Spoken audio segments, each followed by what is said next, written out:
atuna dikeni alla dunken duntenga nyani alla dunken su idu kinintemu alla dunken su sabari yemu idi sabari yebi haram parengani sabari yum tabana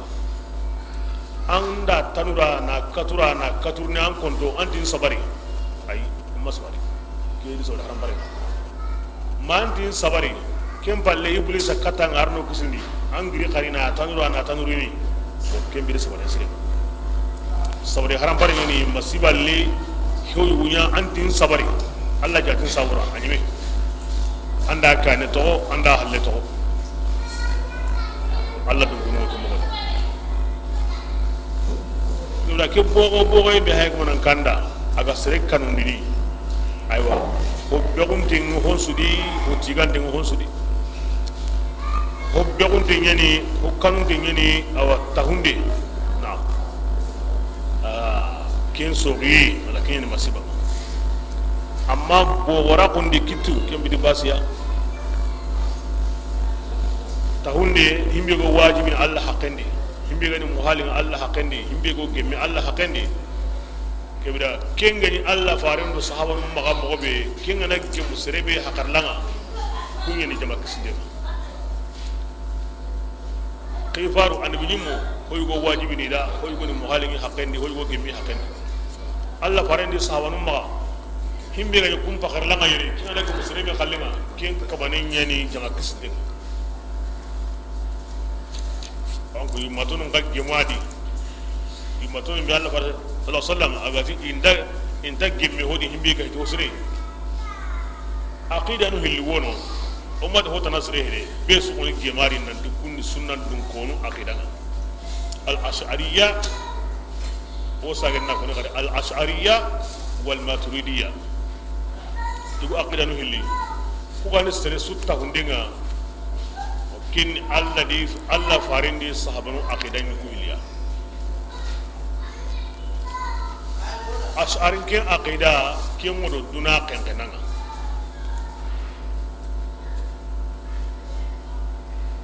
maturidi qalle ken modo kimbakanga ku hilli alla ganda serebe kimunde ku aqida no hilya akamane akuma sawabanga kin sunna dum kono aqida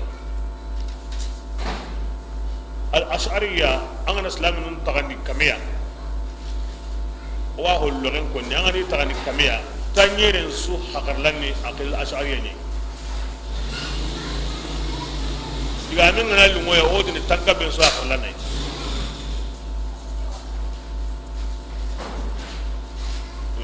aqidan pim pidi madhabin biya arkin tabar allogon takenga ango soro hilli walli soro siki walli nda madhabi bane de ngayso aqidan bane kinda madhabin tabar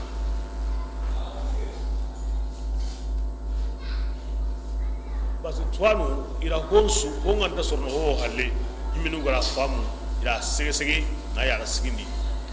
na yigande soro na muendi na warokane ebidan hillo ga wuti akisi kasanten ku tenga menan honu wono hakar langi wo wiya diga men wo kendi honu wono hakar langi wo wiya ko ni tiken dagemme ala kulli hal ku hilli koni kun huncenga kun sunna dum kono aqida ku hilli besu gum kendi ko tana be ganda warno diga mero walladi dula seren kanna himbe wure in aqidan soriyenga kenga na boge tanyere do hillo kibira ngati bani ya kisite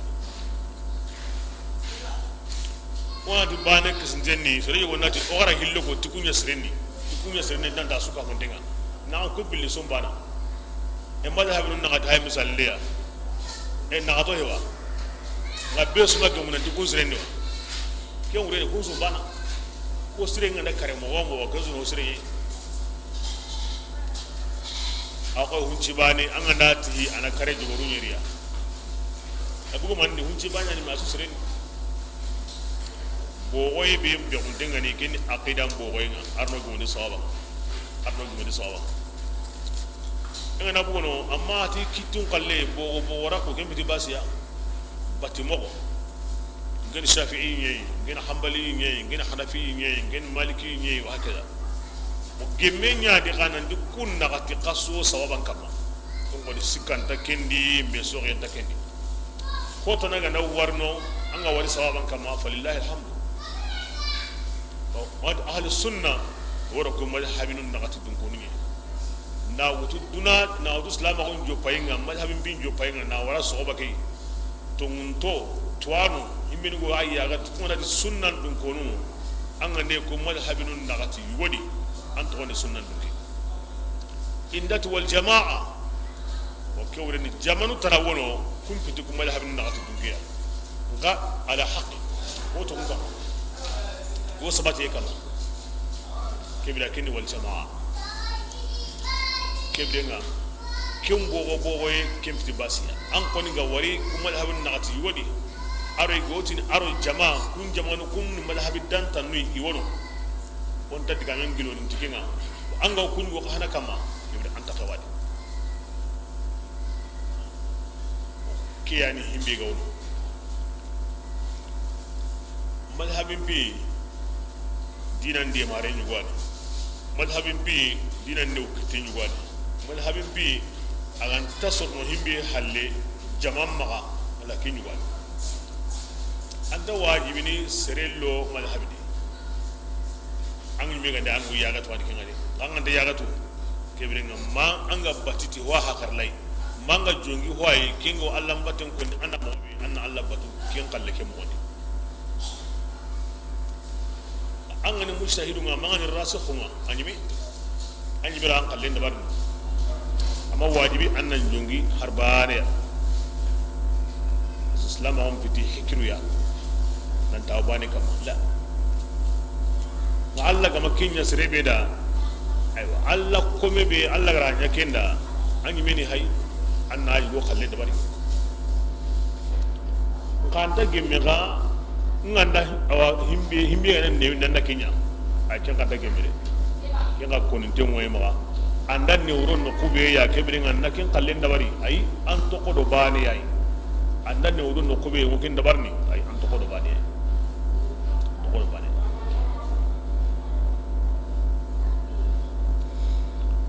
kimbe onde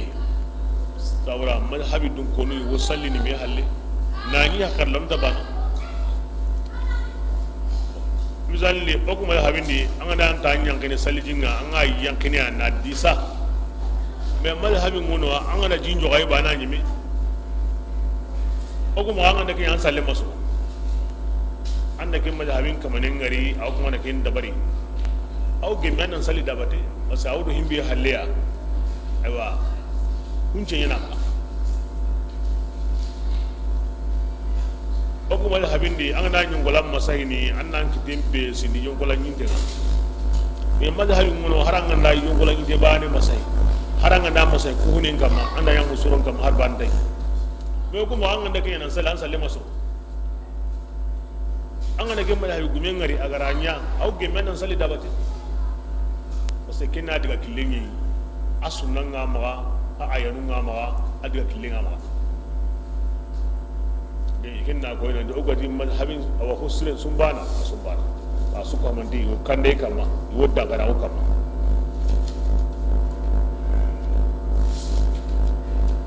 aku madhabin di angana saliji mutu angana husron de yiga antabonu angana nyugo mi ci yiga antabonu amma da habin ngono an salijin mutu bane awuto Allah ma yimbe ngara ho soro an gana katinga na yiga an salijin bono an gara nyugo be ci yiga doron an salijin bono ken kama law ku walli oda yimbe kati ho nyiga o saliji halle aw salin dogate ora nyugo ci nyiga o saliji halle aw salin dogate wan sabura hukuma honde wan sabura a ayanu ngomba a hadisu ngomba kene ga mala haynun tabana kemti basiya kim mo ndambe rahmatun lil ibad kinni sawahinne nyai Allah garanya ko munda kibrenga qarun kenye kata itiqadi nunga kene ko ho ngade salli mo gombe salli wutu mo gombe sumu mo gombe wa songa sondi ko maga serbane la diri ganda wara wasawati ko maga agal logo mo la dirnu ilna wari ko sudi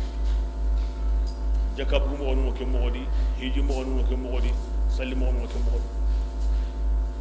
an kitel ligande no an kitel garante no la bas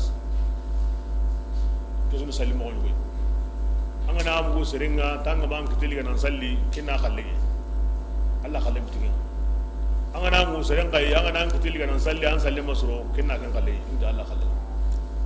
islam on salli mo no wani kitel ngalle ar kitel ligana inda basi o metri khanem bo ho gabe kenni ko ima khalle kim da Allah khalle on kibe aqida wal mushkila on kibe aqida himbe ga wajibi ni Allah haqqani adi faru aw yana muhalimi haqqani aw gemmi haqqani on kibe ke kenga soro bane aywa kebrenga madhabin kuti arqamu din an na ke sori kina ngara futa ما يكن سرمونو أنغودو أو مذهبي ومذهبيا ما في مشكلة كين سؤال فبانا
يوم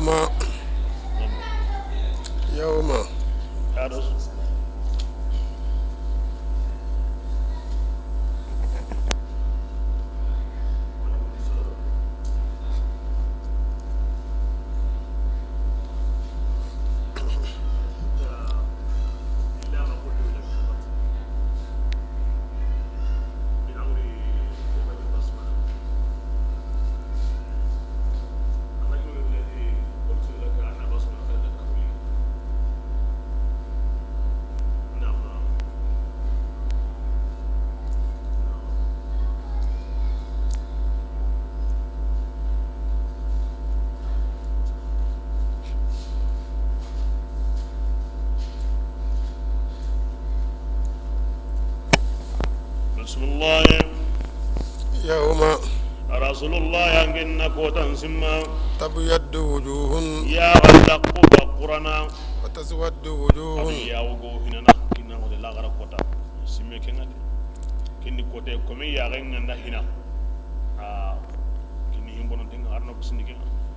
komi ya ganga fura ken kota kinni hin son tenga bonde ganda himbi halle arna kinyoda fa amma alladhina اسودت kunya وجوههم gallaqunga hina aganta qur'ana kadi أكفرتم inati kundanga angun gafirawo بعد إيمانكم ngundem palle kanto ngundi yawm akhadh al mithaq wa tabi alla gatukum alastu bi rabbikum qalu bala kento ngundi halle be sura kento ngundi fi alam az-zarr kibidanga alla hay an bi mun do kifarun kini wo be su simandi ne anga madunge la gara hurnan tarondi an kento ngundi halle an gafirawo فذوقوا العذاب كيف ينقر ينقر ينتمون بما كنتم تكفرون وأما الذين أما يمبينوا ابيضت كن وجوههم يغلقون قرى ففي رحمة الله كن الله تعالى هنيني يكون دومان يا الله هنيني الله هنيني مني أرجعنا بسم الله تلك أجيكو آيانو آيات وانا الله الله تعالى آيانونا نتلوها ويقصان قرنا عليك أنك مولمين كما بالحق تتمونا وما الله أنا دو الله تعالى مانيا يريد أغا لمن زمون دي لامور للعالمين يكمنا دي ننتاني ريغا ناني مانيا أنت كنيانا دي ولله ما أكنين تنغو كمبان كنين تباسو أرمقانن كون مغني أرمقانن دي أنغن دي كلورن كوني ولا ما كتون كوني أفعال قم أبيض إسود إحمار وكن أفعال وزن وكن ورن كم كلور ندم أو قلي دين يرامي ندا هنا أن يرامي إلى هنا ندي إسود أحمرته إحمار أبيضته أبيض كني مغيا كلا وقلي كريك رو بكاي دومبي كرو بكاي يعني أوجعني كتكاني ما قلنا يفعل وزنين يا خما عرفوا أبيض إحمر إسود كلا نتاع بكاي غادي أهنا كمو iswadda gandai aro kata kan aro jogini mi iswadda kin gandai ala wajin ifu alla kin tabaka ihmarra kin dumbe raw gilli ga ihmarra na alif ke bugai kin tabaka kun wa khari ibu yadda aro quray ko bakai mi ibu yadda kin wurna an tabaka kun wa khari ni kahri ya alla hingana hina lagara kota hine kin tabaka ya khari mumina ya Allah yang ndak qura lagara koda kin qura inta ka bakay gari kini kanu yenga de ndi tagmanje ñu woray tagmanje be ko ni ti kahri ngeni wa anta ka bakay yimbendi a kini kanu yenga de kin mu nyana kahri nga lagara koda kini nyagali yenga de tagmanje ñu go wa ya Allah kenga ti ken ta bakay gari awrono khairi ndi bada khairi a kini nyagali yenga de lagara kota mu'min ya Allah ko ngene ke mo ko kiyan sawni wato Allah wotini ora on kan lagara kota ngure de on kan lagara kota ngure har nasrel ga nasri yimbendi na to amma ho nyada amma ho kada killa ga yande mo dinan ta tag mo jom buga ko moninga akamoninga to sirum wato kerno yimbe nyadi anta baga khari ke ngure de o ken tag mo jeng gabe o lagara kota andu sini be jadi komen kanu lagarai nan kanu de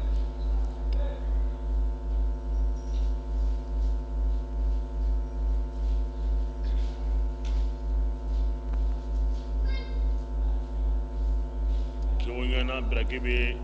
ikai tunun ngana yire mu'mina ka tinna gimuta tayinga tiduya anati anya galinde ha qra'u kitabiyah kafiri kitabe na gimu anno ginga tiduya أنا يا ليتني لم أوت كتابيه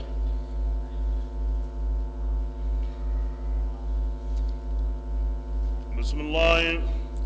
ولله ما هونسو الله دعاني في السماوات أغا كموندي وما أدو هونسو في الأرض هو منيندي وترجع أسوا الأمور كمي أتاكه أمره كبرنا هينو مساجنه إلى كتا الله الله تعالى يدي انتو الله خلينا يدي أغندا كيتي همبي كماتي فسنgun taunga anak hinga muni sawabanga arda muni sawabanga anda kiti himbe kamati yagun taunga anak kiti ken kamati tilungun taunga arno kusinikinga komena ana siti manya kanda yemi amburin taunga ana kem manya Allah kudana do kahiriya Allah ganda khairnya serebeda nanya islamiya mahoto wo ma to magantana Allah kufa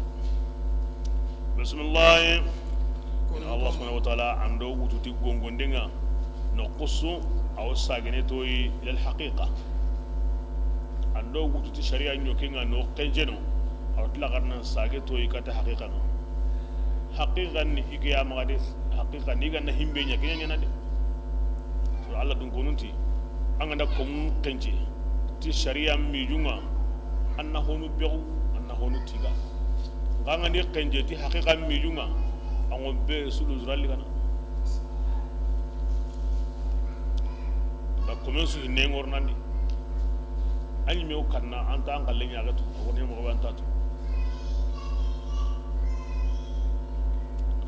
bismillah كنتم adi an kunya خير أمة ya am Allah faranyu matun aganya jaman su aganya jaman posring Allah to awni fi ilmi Allah dilli hinga majobbe Allah watu an kun warni Allah faranyu matu wa gam pas jaman su ya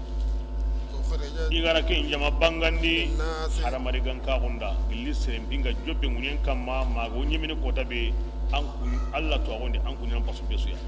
besu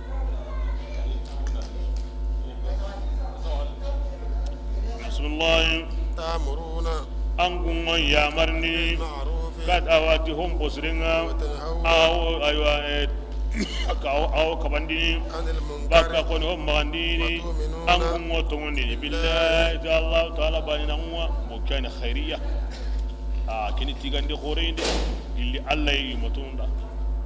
Allah yi me ko sire nyanga nan tigana aw kedega yumatunun na tunanti kemman kutu aw hinna aw toko hinna diga men koni kuda lakaro laqe kene sahaba nunga kem palle kay jukube Allah dumantenga wotai ba ara ko ara illanya ko de aw ya mar nenya na to sirenga aw kaban nenya na ho burenga aw tungun dengote Allah bannawa kebiranga ke jukku sire ato sahaba nun palle Allah gara sahaba nun tiga tikke mogobe kebiranga himbe nu gana tige jukku sire ya kebiranga kun kaw tige ne tay to ngondi Allah ba na wa ko mun gara ho sirenga anyi minanya ya hata ho burenga anyi mina tono kebiranga ke magan kutu ni magan kutu ay ne ga Allah du ngande ngotay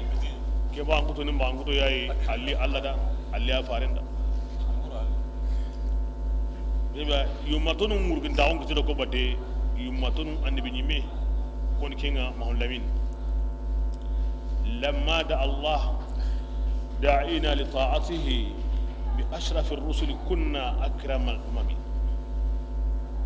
bira kebe Allah garo Allah khirindanan garo khirkata Allah ikata Allah batiyanga Allah do khirti harun ko kallan tinga mahon lamin ken sabuda o khananya yumaton ko kallan tinga oda honsu kita dabate ma Allah to da ngani na nyike mangu to wodi o yam pasu be suka mandenga kenga kitiro himbe batte ken to konta ko ni hono jondi ora mina ken ke fasangun ta gabe ken nema gabe ke khira gabe nabiyur rahma wa ma arsalnaka illa rahmatan lil alamin kenga to himbe batte honu wodi ken to konta ko ni ken jondi adaron ta onta ko ni jondi afasangun ta onta ko ni jondi akarun gondaron ta onta ko ni jondi ifasangun ta onta ko ni jondi ya subhanallah kini munaha on kampanye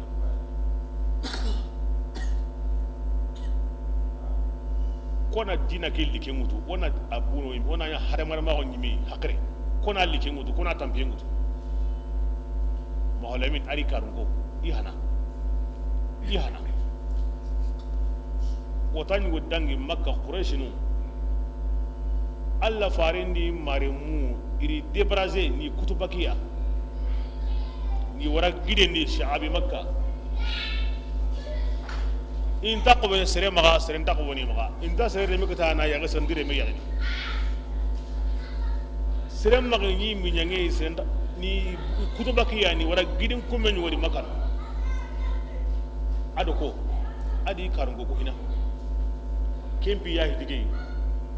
ange ngo birene islam wa ko hangure ango minna ko hangure ango yagina ko hangure ango wina ko hangure yimbe nu gara ken tun kudu ange di kunto ma ko ni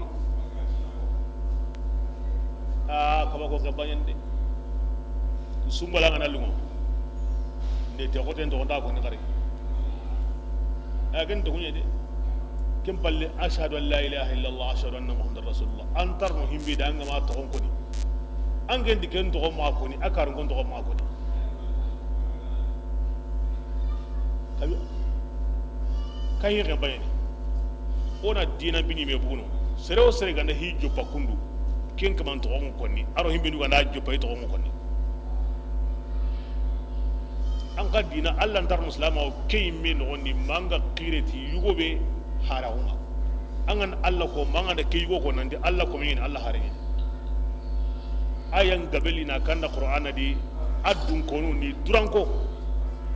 anni durankanu ni duran hidran yokenguno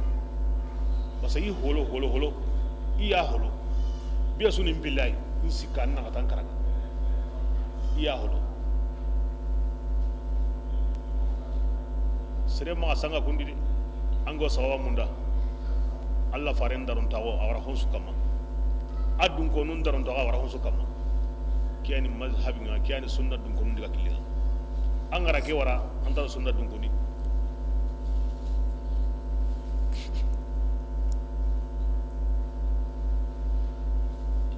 wara yuma ke kitara ko batte allah fare walakal ummatu allati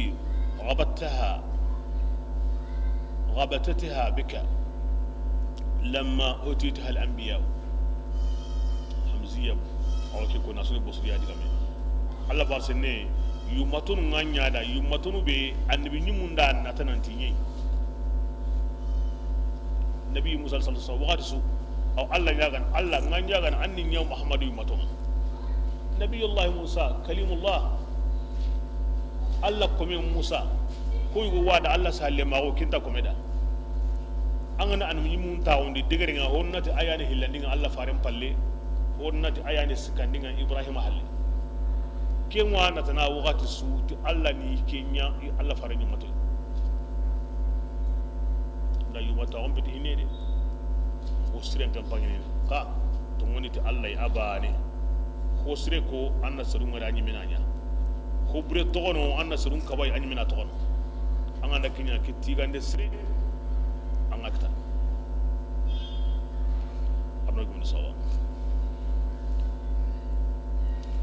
bismillah walau amana ahlul kitab dungonu gantongondini lakana akin tungonde nyana khair qoreya kitab dungonu ndangani minhumul mu'minuna yidide harisu gabani ngai hogabenga kunni dina bakkanma allah tugunya konni ana hoskili tuguni anda kitabe dum konni biyogu mo aw hosulun konni kungari donc comme angale sehni annan sehti allah seh mo honsun tano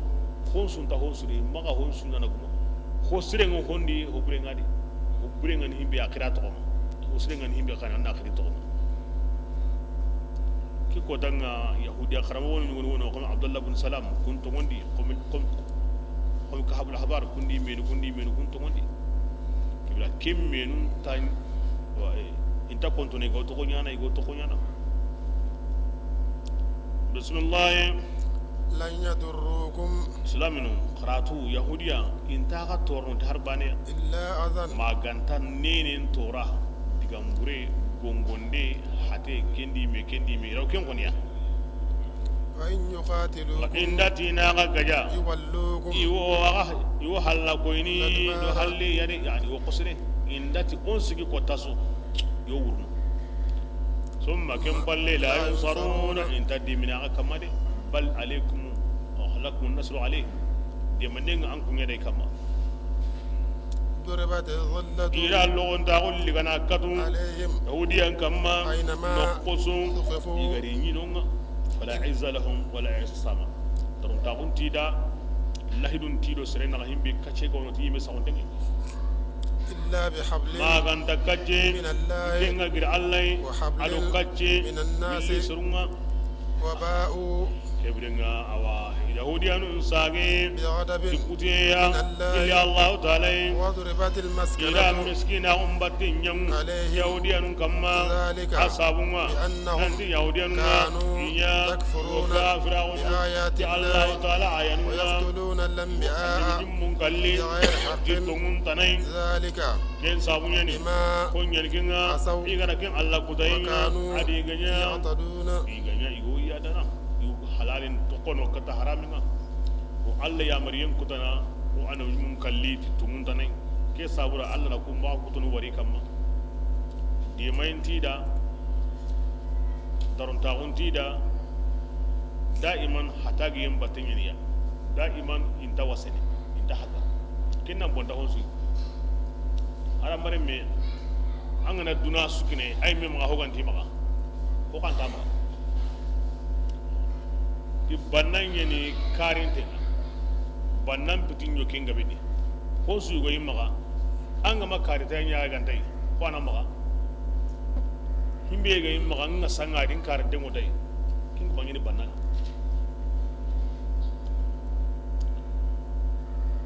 di bannan piti sere himbe yo kinga bengani bannan yeni nyonki karinte himbe ga mo an karinte ngodai ni bannan yahudiya kim Allah da kin buyi i karinte ta ti kallenga daiman i ma har baaran ti ma yure kinya masibana no kinya kennena no kinya haindena no kinya sere kallena no kinya jambata una himbe ga wi ma gandar bana suronda kininge ma ko inna heriya nautu kuma tampinde ضربت عليهم الذلة أينما ثقفوا يقول نقو إلا قتين يقول نقو إلا قتين بيسو كهمندي عندنا قليم بونيسو أغا بانغانتين مو أغا نقوي أغا مهيتو سلم أهل مي يهودي أغا نقو أكن تينيني أمو كن تينيني أكن تينيني دائما أبيبي هو أهلي ni hoburinya wakati su abibi ho halle ni gigen sa oken kama ni hoburinya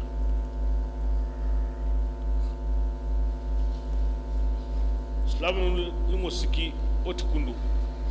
aw krikelu ngwali wosiki otikundu ango dinan tanan salu ngwali wosiki otikundu megun ibibi ho halle ni hoburinya daima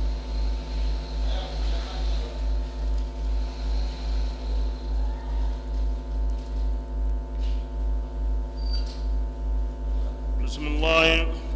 لا يسوء القرآن دائما أنا كون كلي تغني ده كما أنكتو بري أري ما أنكتو كندو دون قاتي كتابة دون كونو كمانيا سواء نتي سومبا نكيمو وريده مغرا مو بري بيكوني إسونتا بانا كندو ده من أهل الكتاب أتي أمة جماعة كتابة دون كونو ني قائمة كون سيجندمو يتلون يا آيات سيجندمو الله منيا سيجندمو تي تونغا يا مو awi i konturunga wa ayi faberinga wa diwolo tukumbate kun sadungidi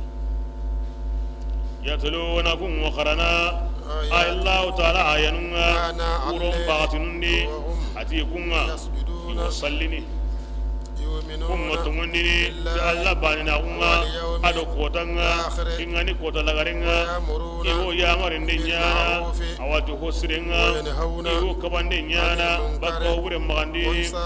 wakinyengunu khairin kita gollun suka hamandenni magan kuto siru oni allah ko musulunye daimu qur'ana hon killi togonye hon killi togonye si sakundu ato dangani minhumul mu'minun agari ma ko na bondi ari khari ma kutun ko ni jukun ko ni lahalanko aga tlabane atile su sawa isunda bana kundu ko on wadi ko mo gosle akon himbe ngo intabana hunu mo gosle ni mani o to ngol ta allah ar allah fare la gara ko tanga ko sen ko ni na nya nasrun ngare ko buren to kono nasrun kabay imentanya wa khairin kita gollun su iwanya na bil watu nuru ki aya badi akoni ko da awa kitabi gango siru o sere akon ta mun jinya allah gara kanda ke allah ayanun qarange salle to ngondem balleti allah bayina on aro ko ta lagare ko sire ko annanya anda ko mun ngare ko bure to anna maga ko anna ko mun patay khairin kita golle anyi me holona nyahina akurma angoro himbe khairin di annanya yusari'una fil khairat ko sire nganda kondro angoro himbe anya as-sabiquna as-sabiqun ulaika al-muqarrabun ko sire ngakota angana ya wagati so asrende himbe ngana samai tin toyi go allah maga ko ngana hinkita de ulaika al-muqarrabun salama wanga da koni ko simene ko abubakar mun sabura asama yembe muhajirun al-awwalin mun sabura yi holo ananya ko sire so ke mo allah haygara tiga tikin allah ko musira on ta mun jinyu gani ko sire nan samina da bari bismillah wa ma atihim bide taf'alu awa kebir ago ken gollini allah farin nyuma tonu be ngati ndaga hasondi be suka humantenga walma wama yaf'alu won wa qarna ke modi kinni agati kitabi yasru be nu ga wono igo himbe gollini wama yaf'alu ar wama taf'alu kibda wana disa an kum kosirin nyanganu ago himbe gollini allah farin nyuma to sirku aro kitabi gango sirku min khairin bil khairin no ne suya an tukfaru kebenga intaga fuindi ni kembara jenga de ay khairin no ne oti nan kenya mutai kinni marataba hanan arakin koda me khairin no ne anya dirinye ngawo anya abandirinya ngawo angara husiran ko nya wati anta fuini abarajenga ando yimbe gan kabake mo kinnan nandi keke de kenya nanga mo keta ngene ke to ay menu gara yanka ne aywa mai zanyi goyi ma ran sama ga anduron tadi bismillah wallahu ta'ala alimun tuwanani ti allah kannanunga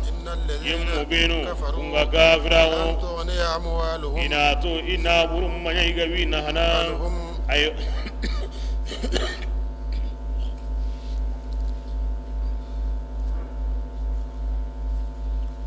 ina wurin muna ga nyonto ni baki maga wala auladu ire mum muna ga nyonto ni baki maga min allah illa allah ta'ala yangan kata inga arbani ashiyu ni ram kanni aqallu qalil hongal lo mo anga da wutu hada shay'un anga da karakari tamui kamina hunu tar hada shay'un yani kullu gem tempa allati kahiri ana burin harbani somnada kimmiya are mun da harbani somnada kimmi lagra ko harbani awna burin polo ko ni nangaba man sawura wasenga anda nyami anan juban bula kongono da kinga ma ya ga sigin sa kebre nga annak na alle mu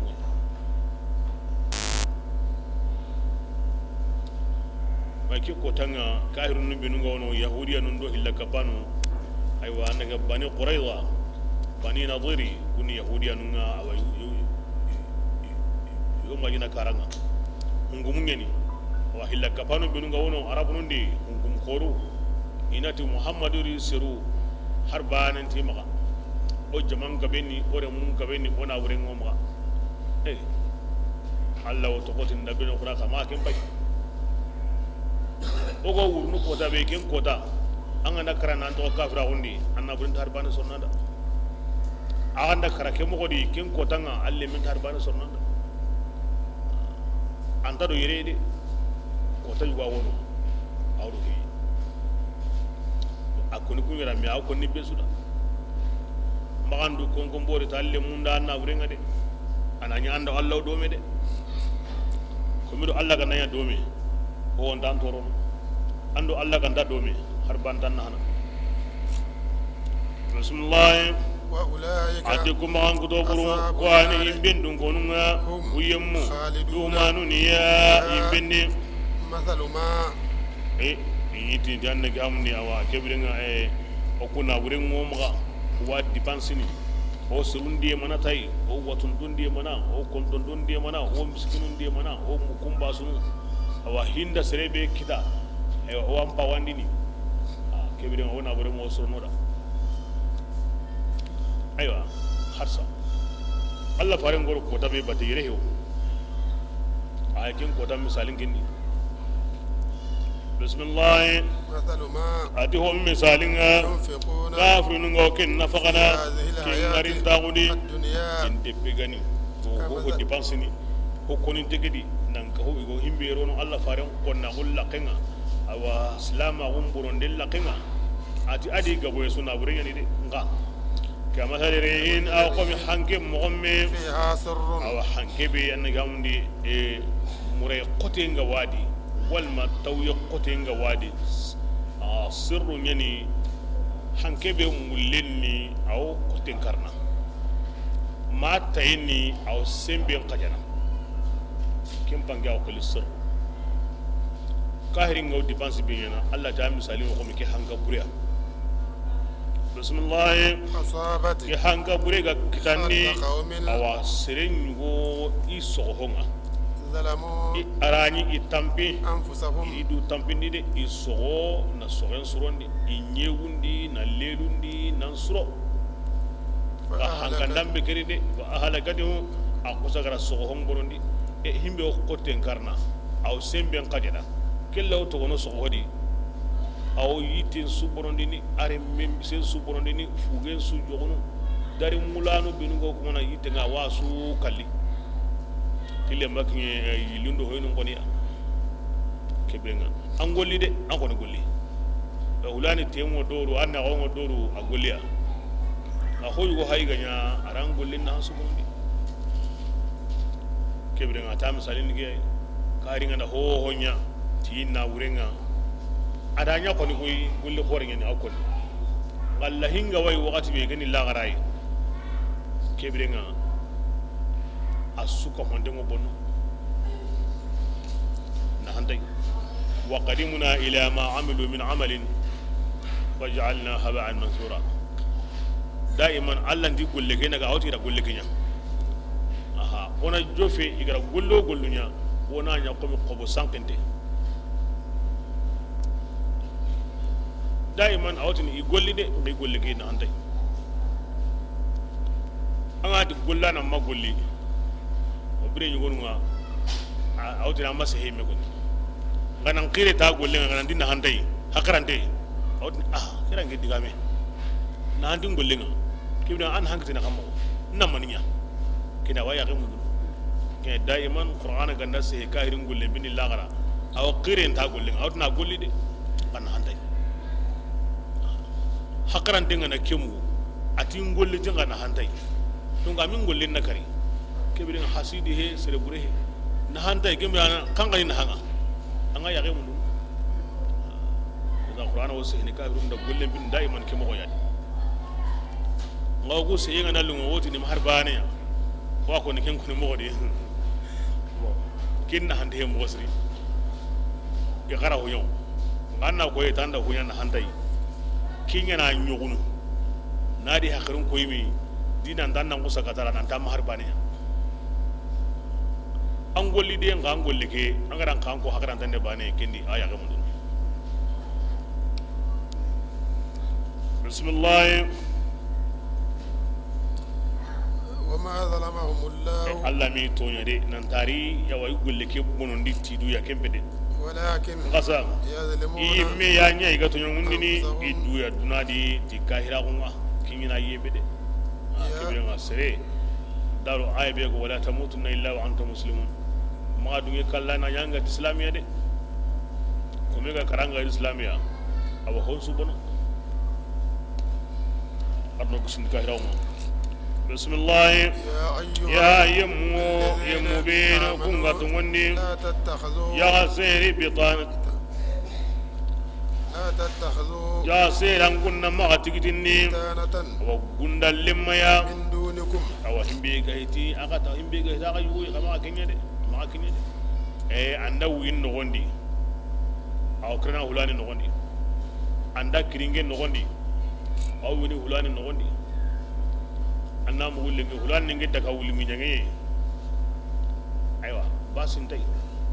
nga anga ngabana kinya serebe Allah hay kinya konanda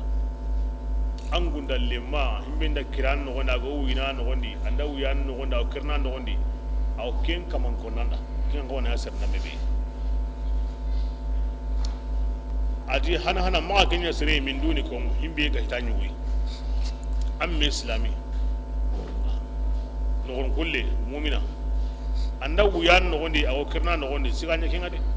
anda kiran no gondi aw wina no gondi siganya kinga de kinna maganya dina tana dunke ko yahudiya ko nasara ko hillakabana ko munafiqi amanya kinga de amanya kinga andu ku aro nangulle ina domi ara ganda sono himbe alle ara kora tahana umma go hinum be sidiya ara kora tahillandi umma ge kanu ketan digan sikandinga magi nyang gundo koni lemay man sawula la yalunakum anda kinya in tari kontai bonondi ndinde parce que kungulle ni na ga bonondi anganda nyang gunda lemanga anda ti koto yo ambonondi na ambonondi ndinde Allah gati makanya de Allah tanda inta dugina maka manga dari kallendi an kan dari kallendi ima nasi gilla khanga kota be ange mbararo ni kallendi asigi gilla khanga an ga gunda ko le manyani awam pin sutu anda ti ambono dini anta kontono de kini illa kama kanya mani sabura kota be inda sigi inta kontona ga bondin bismillah adin awa kafirin qur'an nata aga hinna dumina tampiendi lakin ni nata honga ikan honni kini inda Allah ya munda de mo be ko ina sabu aga tallan tampini aga hinna dumina tampiendi kinyeni imawdudunga yani iqanu yokoten mo kinyeni inta ho nyana nan onan bundi katagai aga laga ya dumande ga wadi aga tumay dumande ga wadi abadan imbe ga waga tampini ni daiman a tampi ngo dumina mo be Allah hay ko na kinya ko rek kinyeni inna ta honga kinyeni khanu honga hillo bismillah adbaratil baghda tanya ganda konna ko kotenyi me bange min afwahihim ira hunga wama konna ko be isondo munga ke mondini kinyan koronta dinanta himbe ga bangel la kenga de qad bayyana o hay gara ta man jom bangandi angon islaminu dangani aganda ni ta'khiluna ago hakrene ta mo jumbay sere bure agandi du musume se mo ni du surandi mo koy go tlanay mine himbe ga tlayde asentare de ke gabe nyana no gondi ke daiman kibira digamen di hono to latlanay arabun ti kullu ina'in bima fihi yandahu ti yokensu ni no honya wu yokensu ngai kulla kantere wati ndi butel ndi nara kantere dan dalla uciga ndey nyana ho himbe no na nga wu horondo nyoge ana horondo ya wunde kati nyoge na kati ya wunde sukaro nyoke yagi nyoke himbe ga no ana kenya wunde har mari mo ke mo godi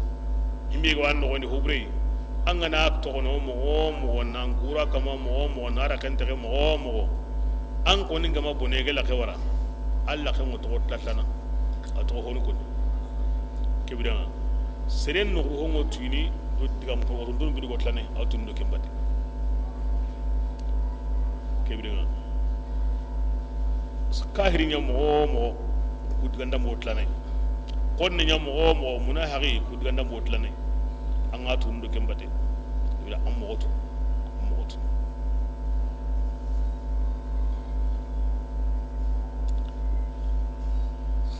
har man mi Allah ma hogoto islam ya ma mo kanda da ati qad bayyana lakum al-ayati in kuntum taqilun o hay gara tagma jom banganda ngada de hakaran do gonda ya kay akku tengani mi dam bakare na kita anga serebe sugandini angunda lemanda kita akku tengani mi ma bismillah antum wadiya aku yemmo ngod agaide islam nu de na hasa ngod agaide تحبونهم matla harsade anku ngo qahiru nu kudo munahanu ku kanunu ولا taga mare يحبونكم munyeni agani dominan qaso aga qati dungunyeni wala yuhibbunakum intaga munda de na sabunya tangundi kunta dina banere khali intaga munda de la yarqabuna fikum illa wala zimma ango simmin himbe lahidu ngoro menaga mare mago ngoro menaga ihamintadi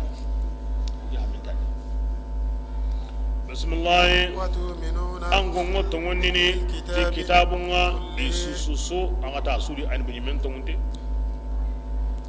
وإذا لقوكم ikumman kunta ga kita an kunda ga an binyimenda ga kitabe ta ga su garanto aw gilli ta ko jonga kitabiyanu indaga gemman lemaho inati o to ngonni bira ke be inda yanngara لنا ayina doro mun kenyi عليكم aga munin sabura من الغيظ kinga indi kiten kenyi na free wodi galingen konni ko sudin din ngoni kata kai bismillah قل ya rasulullah ngoti dangani موتوا ka kusaga kara daga بغيظكم butumbu ki yani kallinga kan yini ki akan taga sabon kitono gudi abada إن الله Allah ta'ala عليم suwanan yani بذات ti الصدور sondo men nuruhon suka mandinga إن تمسسكم حسنة awo gilli ikonna kunga gara islamin gilli suron ta kunga ndan kun kita aga kata konnunga awa agara kaniman kita niwiyenya aga hinu suro تسؤهم kengo kusa gari sunundi وإن aganya bane kentalida wa indu subakum وإن تصبكم gilli سيئة bonin da aga kita aga watu aga tampi aga honum masro konnun kata aga aga kose يفرحوا ina kusa بها ganya galiti kenga ngatu kegani bonin kan bangade an keri kinna sunundi an bode kinga nyagalni wa ina kundwa kengureni yo bonin kan bandi waddu ma anitu bismillah وإن تصبروا aganda sabade tora kika maslamin nan وتتقوا kanu allai na ikapalle magun tono لا يضركم كيدهم kebirenga i here guden tara ga toro de شيئا arbaniya إن Allah الله ta'ala محيط gorin gata nan yene ti honga بما يعملون iga kengullini tini wasi qalle hono aqalla ta'amaluna ago kengullini to be kiwana ni sarenga kama gi qalli gure keme tugiri de ay islam do guren in tasbiru kasbari ayimbe ga wa kama wa tattaqu khara du mogotu kanu imi nyamaunga imi kanu yenga igundo le magu angana sabar na ken to kono kebirenga ku hilana sare Allah ta ngana kenya iganda ho nyan kan nema antan toro wallahu muhit Allah goron katin tango di honsu inta ho yana Allah halle inta konna halle iga mun yana himbe nya gili ga manya iga mako ni Allah watu kyana an gondi Allah gara himbe kan ngana kenya an kano walle Allah galle no gondi Quran nallo Allah ranki galle di ando aw kahirun naga mangara ko hilya sabari anu annandu moti bismillah وإذ ya rasulullah ya ngen nabilen simma غدوت birambe anga frude من أهلك mawa andun konunga madina تبوئ المؤمنين anga ina mu'minun yankanni ittente dingranunga kajangin dangani Allah ta'ala سميع diga mun mukanan yani la halanun tuwanan yani de simme kin pakati a wa ya hadauta aywa kenan ne gamda wa uhuri kajangi aywa honut ado badri هونو دي الأحزاب أهود الجنيه كين الصواب أنا مغسل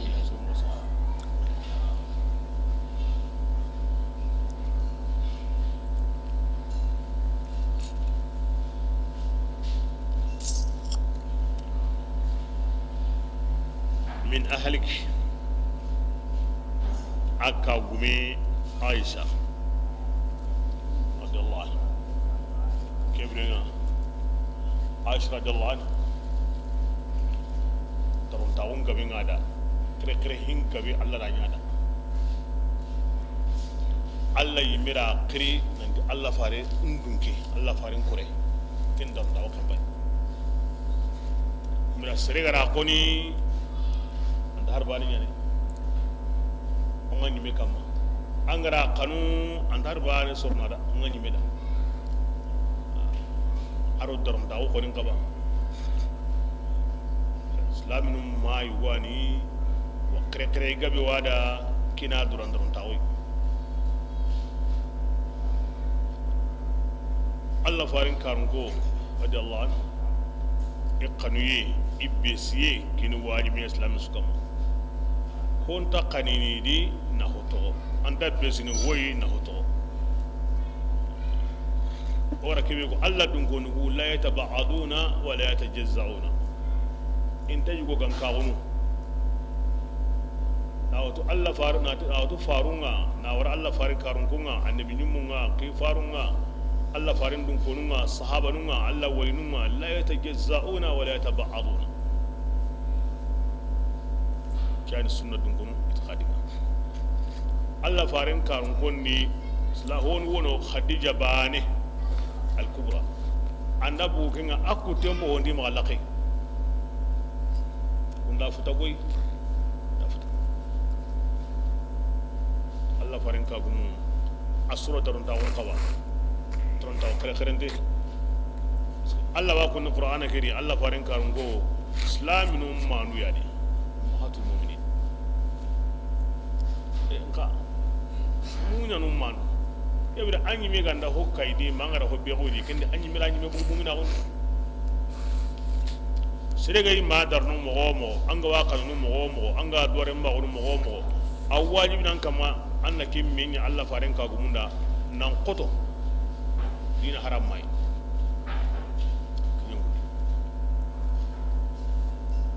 khadija fasamunta ngada kare ngada kanan ka ngara ya garun sudi honga ya hille bani hon baso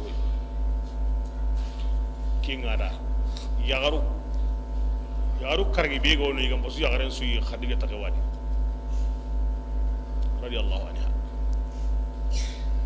ka ken mure he ti hota nan tano de in pasu me honga na hille bani hon baso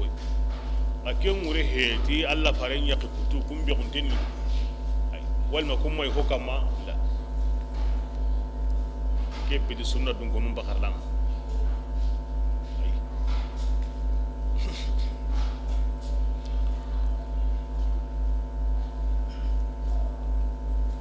khadija taki khore ngada taki khore o kampene dron Allah faren yi megata himbe kana ata dunginga wakati be surunga bari ari naguren kininga wakati be surungari kuma ina gurunga asaringa wakati be surun saute gamainga adukina kaba wa Allah barille mun suna yare me andabu Ibrahim bane agar wuce be Allah fare sallallahu alaihi wasallam amma ya garata na wuce yar kutuku wuti aya halle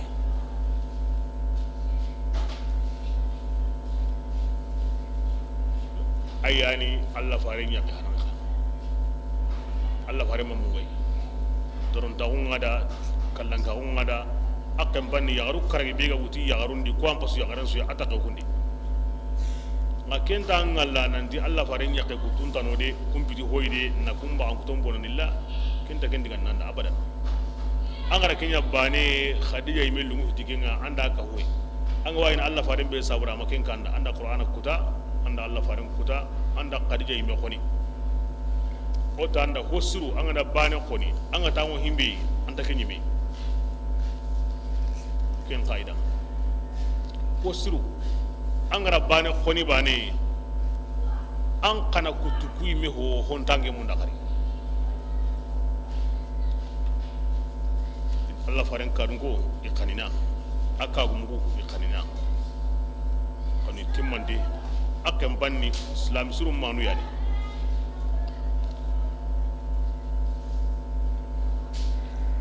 min ahlik biraki be anga bu andun konum maga wa hiya kunni koy zawjatahu aisha kahirnun kurilli araban kota min qasun nagato ke kota ngai kanan kina abu sufyanai igari madina kambalenga Allah sallallahu alaihi wasallam ara madina kun ka huma me aro himbinu gari dina nga al muhajirin ari shawari yalli buguna ni gemuwa mon to debendiya woni tangi inaro wakati kebe nga osuna kahidi ala jabanya kiri aywa abdullah ibn ubay ibn wasalul nafiqun nyumman ke adi jama madina gondi kun koni hakarlanya himbe maga bugude on to debendi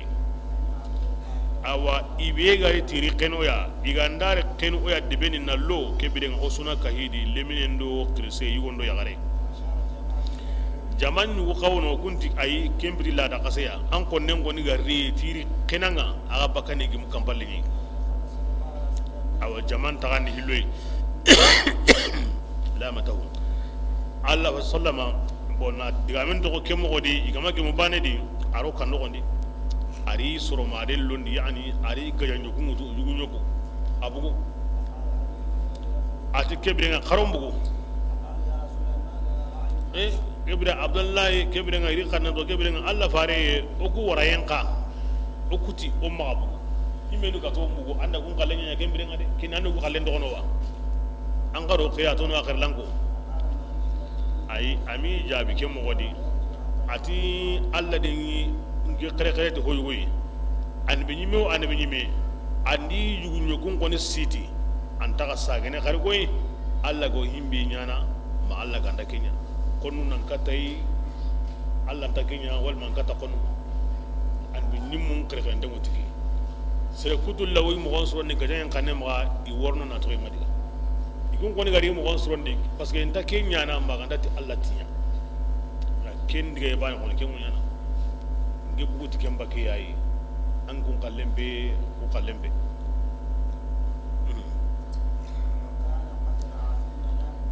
nan samil lengi kane Allah farin ga kuyi na migendro kesre ayo iri kitil londi migendro ke kedi nga kahabe hay agar ke ngari kahage an gamunde bogo yugo kahake huncinga ida Allah fare anda kuyi ke fatar maniya aywa ati nge woni kuyi ke ken awanan khairin yayi angana kuyi aywa migendro ke tangande be nga kuyi kenni o hay de bebe ni de ken de tangande ya Allah ma nga khiriye be go anna gamunde e kahanga ken murene te kata yemu nyano ide wala magina ko en tarigene o khairi nga halaka nga kahanye ni serendu de marenga angara ken ngari awa bogo ngo kendi ken murene kata yemu nyana ngade Allah sallallahu alaihi wasallam awgilla sunnanga aw sahaba non turnis ile ngana kar la haydi ngana salli ku yimani konku hoy wuri angana ku himbe anga konni awre konni onu di khallen konni no halle ko di khallen ga awre konni onu ke gana diga mo nga inda sali nan tlabane serun worni tidi ga ku himbe wa konni ay me kaga na ku himbe akawa konni na awre konni kinna sunna parce que wurun kuyu angana anni magun tagandi tan nagate do saran segiya yugu sire nguyu Allah ko mo sire kuyu kini sarabani ani ndumu do kifaro ito agunga benni de ikunjo para kene kutun kan para ngato agundi Allah ra to be kiniya angana tagani tan nagatero saranu segiya sarabane kenni sere siren kuyu andi ni mun to awo ke faru to awo ken sarabane la mi gabe ka pageni de kewmude kuyu biti batrambiya sirin ngene mangana kuyu honga Allah tin dawret Allah subhanahu wa ta'ala aw hirin ten koyni serenga kuyindi ti tagmanchonga aw hidangin den koyni serenga kuyindi ti tagmanchonga ma kuyini hoy be sun dawret kuy fachara nangi duraya Allah nan yana serena aka kitengono atagmanchongono atu awngono antani ngirange lo kuy ke sumbana me nga ina nge kalle ke wuri ari nge kalle ke wuri intabana ngiro kuy bane nga kuy ke sumbana me anga ni kuy ku hilli i wuri intabana nya sawni mu'abbirun kuy fajarni wantirni an kuy kam pakati wuro nyim bana ngeni wa ma na ga ngeni wa ma la ga ngeni wa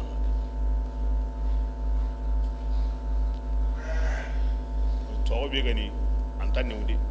wa kan tagge me sirna ku yin fasari an anta to sir gabe ku yin fasar ni am won ko ku yin walla ke islam gonda wutu na degren ko ku fasari yen wono ku fasara nan wono ya go ke mo goni Allah fare Allah sallam ara mo yo ko sirni akhiratu ko gandi atangana kuy hoy angana kana wure man anta wure metu me may kinya ngaba ya anga kuy nan to tatebe kama anna nyile ba ken tate kama bane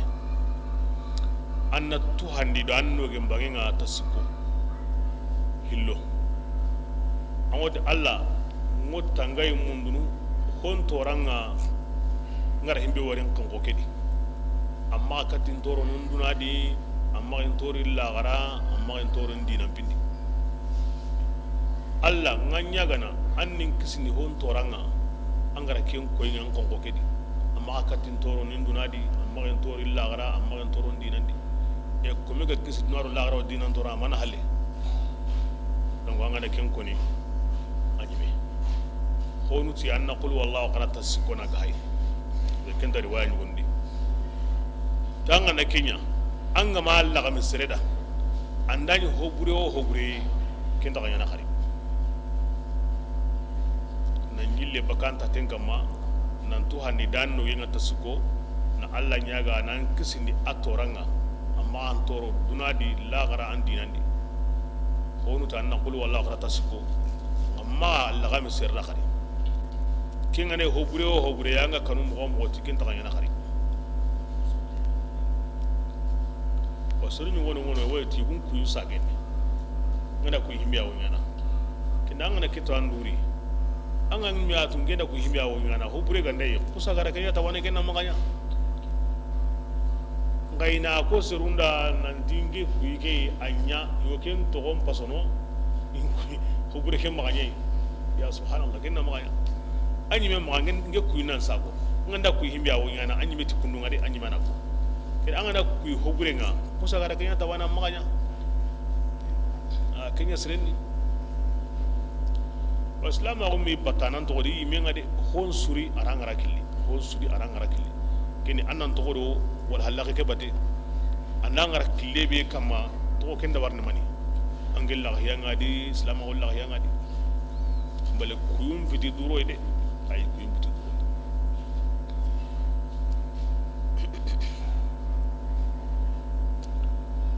dore kata ke bilaganya Allah da faren ku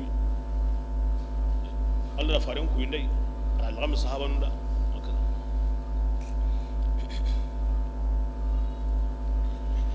o hin mo to kini me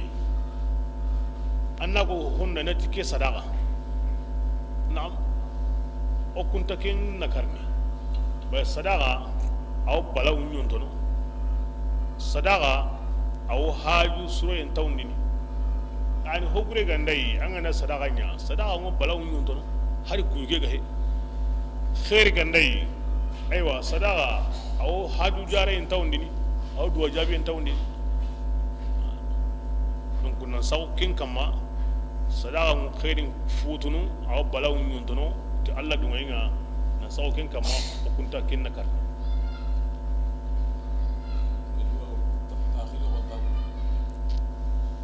ayo binanga me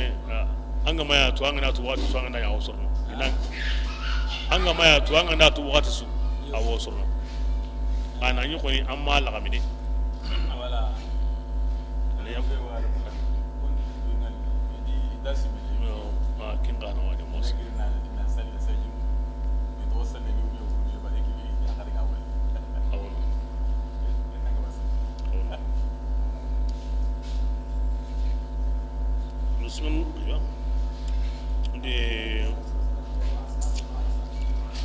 di kebirenga aywa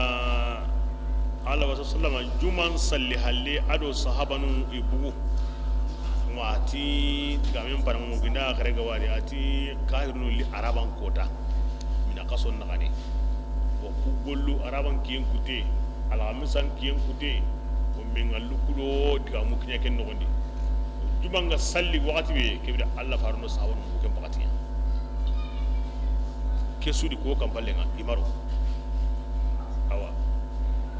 ko islamu la arab gundi bil istifzaz kumme sogonte mo do de binna biya biambe iga bugu juman salli halle ille nga kare sibitin kota alla farenda kuren tagandu karage inati kuren kampum billi ado kuren kane ado kuren karankara ado kuren nagane kuren ya wayna kunda ko yeligi a kampu hilwo kurenga kanan bangi ngai karankara ngai anya mo yo kuren tagal no kunda bira be ogo sikina mi ayina kunda a kuren kanan gen to ago kebira nga golle ko no yi himbe garo kampum billiya ana kungaran minu garo gijibe nga ana kungaran minu garo karankara nga ana kungaran kebirenga be suga na sigiranga himbi gara nya ago jamantu golle muso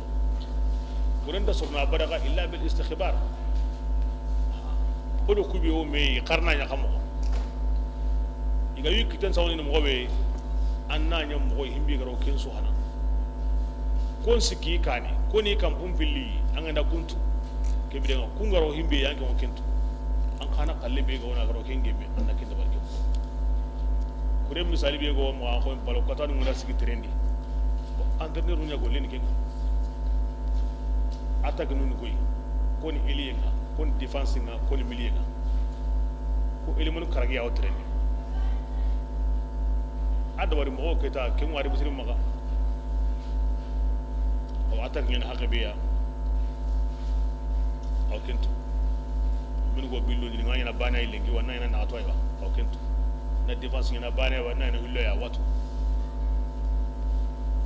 tamuru bare ko ni ya wa magano wa ku be ele mani karo kana e ngada war mo wona imam o gli alla fare am o yuzanga ahmadu mi gana kurei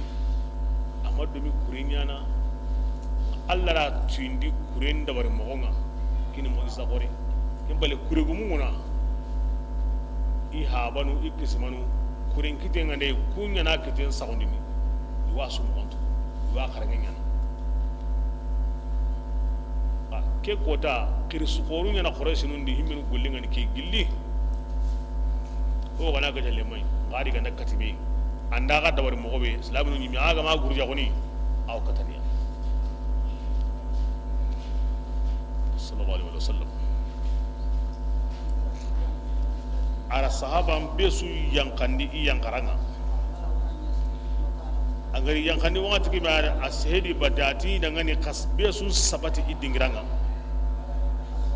kama yille de ngara himbi waran ko be ma yille bakano de kambe gumunan tori kambe nga naade gumunan tori naganenga wa hakada ada ki daga nan ko kenga aganda to kundu o ganda katimi bani ya ga takramu ni ako katani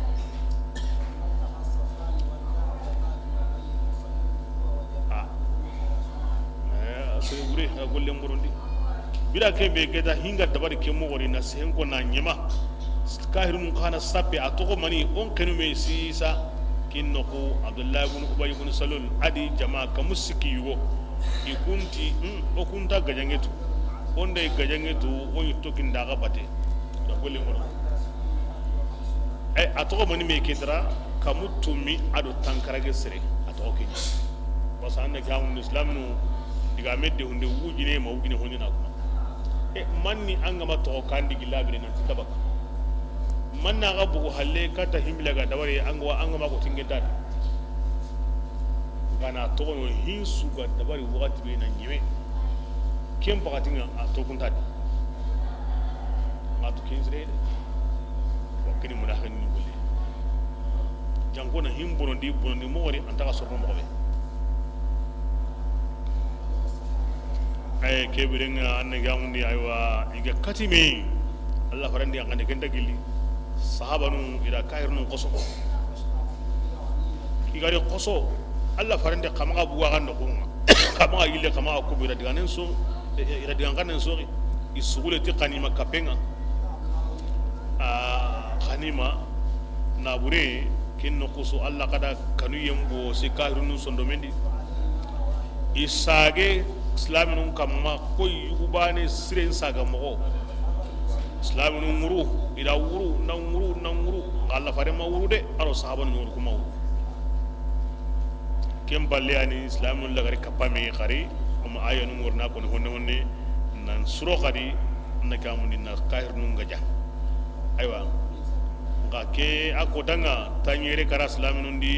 tanyere kara kahirun di قال الله غرو اقطو دي ايوا الله غري توكو الله دي فارين خلي نمني اغري كتا الله فارين غري نيمو بي بو كونو iri gulle mi ankani maka humenga be suri place ngara kini wala Allah ko ni sini wala Allah ko ni karawon de hoyi kenta kabana nya matunu gana karawunde ke wakati kenta kabana nya ana kayina aw sahaba nun tintoy Allah aw kinya ko ini ko mungan tinto me Allah mo gobe ko mungan tinta Allah dina me mo gobe angana Allah soritan angande gan tinta Allah mo srim angara sori bane kinna ko so akoina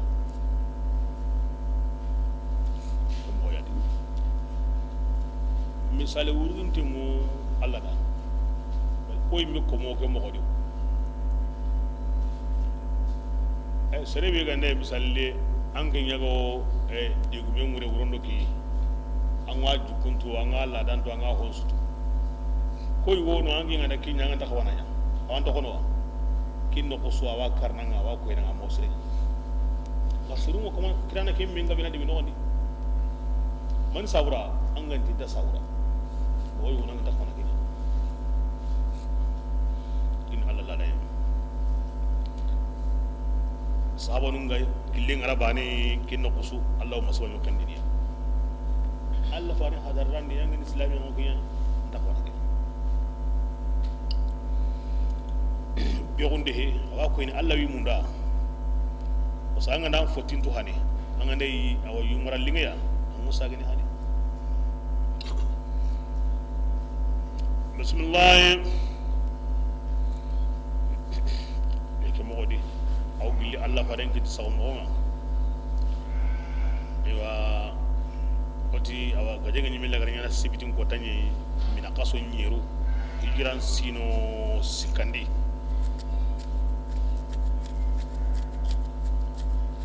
gire ni wo madina ti ohodi hiya no mudi kana sigino mbake ara kurien koron ngara mamba na dabari komi agara ko mo be aywa bundange gum ara kun satundi kamundi Abdullah ibn Jubair ara kenya kunyu magina ota ken sunna nyani hade soro hilli awdini awa hulani angen kana ngene hulaniya bunun danu ko tanyi ati kunda ngani aka kana ngene Abdullah bin Jubairiya adangun golle indahu anna bin nabul ati jodi bakoya ti bundang bunjenga yani indai sute de katoyi no olire mo yogo de kuma ko kamunda ga yaga way kebidenga kara bundam punje njori kama kebidenga wora baka halle ko hesene ko sutini katiya ara kinkida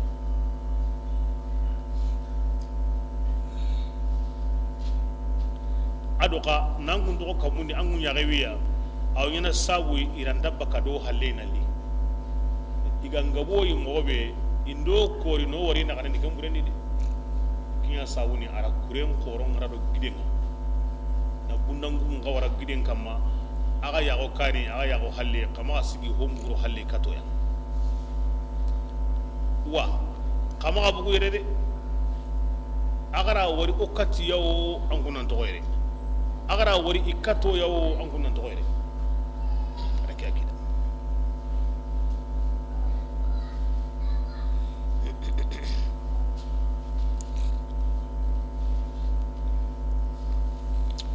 bismillah adi biren simma أما طائفتان ya manu hilliga hammi منكم an kun islaminu di أن تفشلا wa qaranta unu simme gem pakati ngadi banu salmata aru banu harisa kwani kampi kuya banu salma o kampi baninga salimaranko harisaranko kampi baninga bila kibe Abdullah bin Ubay di kamun sigi surungati o kuranta gajange ya iga wolo baka jamandi a ku khati ke birenga umma go du kari e hinye mi halle kamun sigi serega na bugadi o garne kanu me sisa ke birenga Allah fare umma ga bunne bay no ya ren to tadi onda ken kundu sandu anda sur ira wutu kenya kanne ma muna ko ira wutu kenya kanne ma kem pakatinga yugo ngono aywa abi jabal sulmi nga aga nyagana ti Allah faren darun tawundi ada aga yimedi asehidi bati wana ke hito gun awsorno bismillah adallahu ta'ala وليهما Allah ne ko hilli be sanan yani anda gollu nambana ka gollu hakallam dabana Abdullah bin Ubay bin Salul kendanya muna ha on sabura ka kuranya no ngulla ko sabura kura ge bugu mo odi onda gaja sisa anda soronde Allah fare orno du gari fude wallahu waliyuhum bismillah فليتوكل ngabbe المؤمنون sanun ni nun be sinni Allah ta'ala ide mira be siye sabura wakali sabura ona ku togon Allah ri khata ku kan tano Allah yi buten baka kan tawakkuluna kumi khalle go bure sabura de ka ku khati ono hinkini Allah oni togon andana bon ndi akane ke modi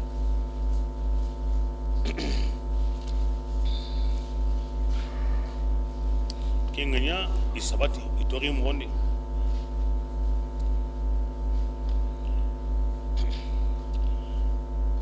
hilli birse nam birse jaman sankla be suri place ngara ayo hungume nyimi Allah fa senne ayaga la kan jogi nasu kamben qoso tanyere do hobbate kinda Allah faran kita ka habate bundange bate tamme bate tanyere ado ho okuna kammo sase nga na mboto on no sona mangangi la mu ngana no kunne kutu himbedi malla bo ngana kutu ana kam wa odigide ke ko ta Allah fare tanyere do ho bate Allah la bo bate bunne bate tamme bate mutalha ibn Abdullah soroku tammi be Allah fare ngara kingar denna tangorno arjanna di ke talha taqwadi awayna kesu gemu baka Allah fare maka kem bakatin yani awa tare khunundi talha ibn Abdullah agusi Allah faren kamma komi nan gusa kamma banyo bangi indati waro na do nonga aw yorna kem bangi nyugo bira kebe ga o kinyini adu Allah farenga kenda anya koy tankulli ka han tutunde tamen tutunde bundangin tutunde ngadi komi tankulli be suwa munda na himbe kari anga tinge ga makara kenda kala ake mun yana de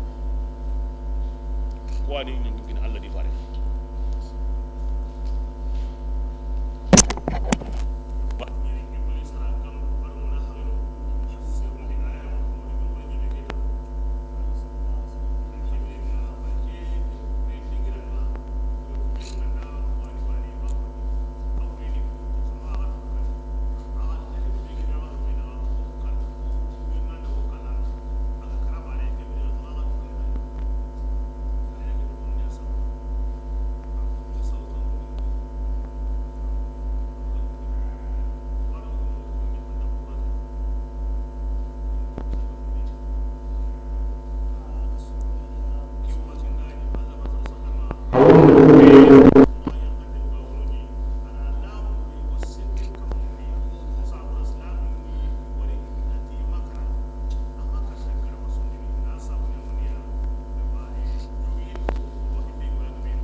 awa itaguman candinni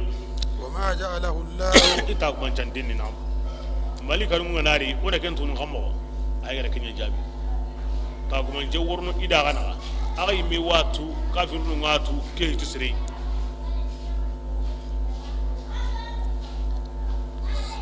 itaguman je isinu sinugo yawa tanum billi katanan atanun nagati adu yagallaqe ken sukulleni ikunyi menu ay gelamu ngiya honu gelamu ni nette manga honu kallen kulleni aywa inyante nguna akatu na miliki na kutenga ro halle kini tagmanje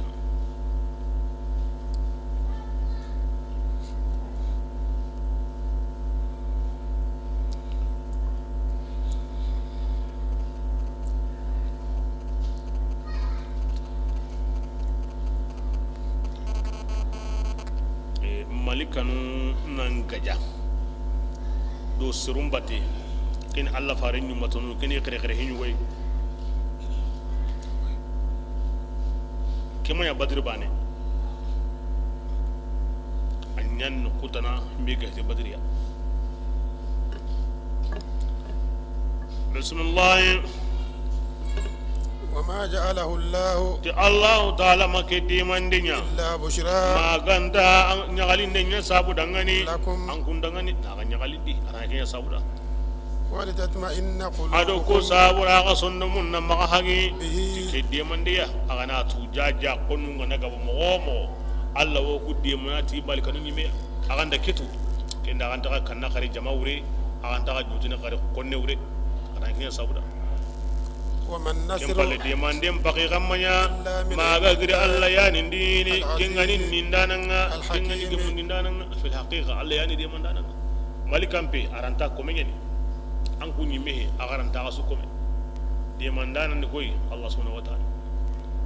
daiman allah ganda sabun koda na nyagalin den koda aw sagani to ila al haqiqa qur'ana aw qarawun ke mo yadi anda hon ko ni mo aw sagani ila al haqiqa ila al haqiqa ila al haqiqa haqiqa allah demandana malika allah darbani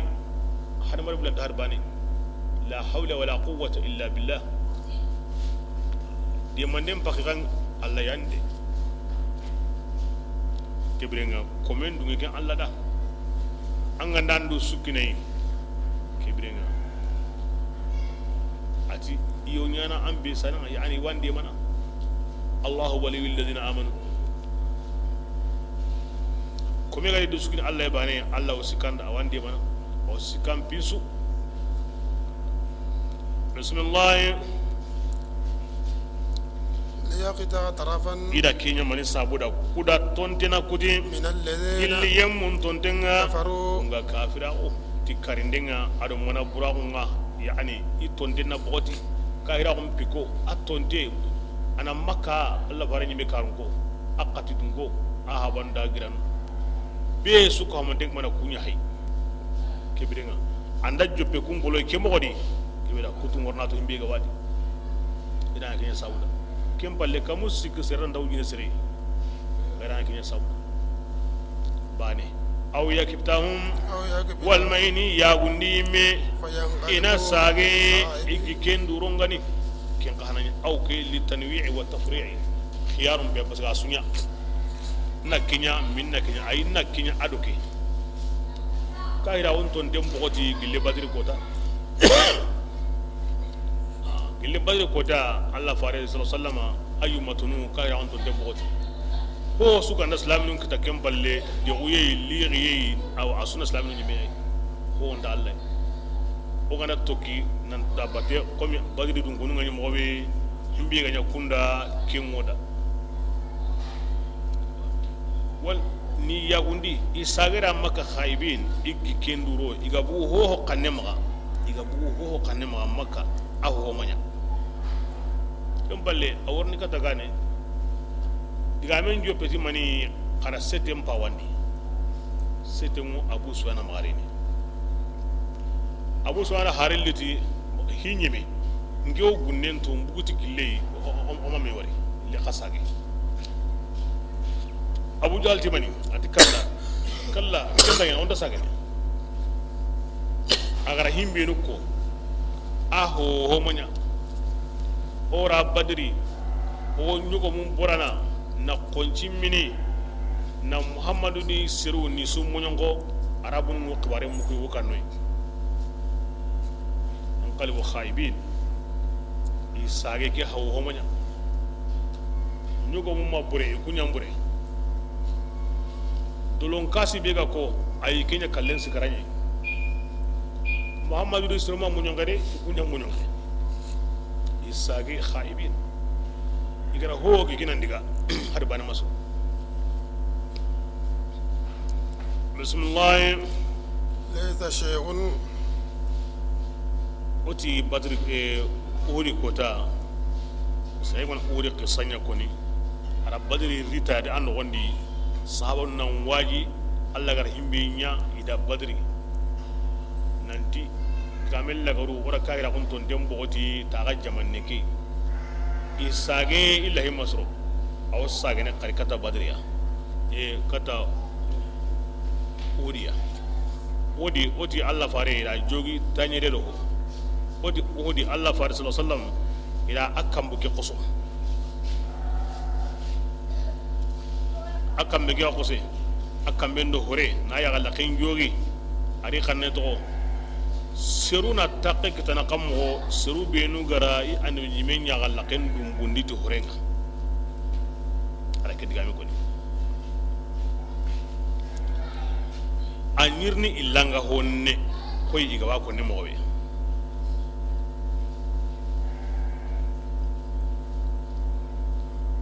angana digame ke hay do bangi nyugoyi angwa famu mo yugodi anganda hay do bangi nyugoyi famu mo sirengani himbe ya ke digame ko ni Allah fare maga ara ke ko mani sabura asunun dinya ni nanti a ngera ngesru ngewa munda inya tungundi yemme ya nka ku ko ni taka tungundi na garre sere biye ko ni kitenga ya sabu ya ninge kambion koso ninge ya galla ken jogi ken ko ni gani sere biye batei a ken kamani taka tungundi na garre kun ko man kandina kambo e gollu di Allah ganda kun sabu buren buwandi ken tubul la kan so dengan kan yani kemay galli ngira ngema ke kanu hari ke kamanen da nan di sere wonge serundi nge yumatunundi ku jamadi ken kamane tubul la kan so gane kenda ay ngema ken kan kiani adiga be muri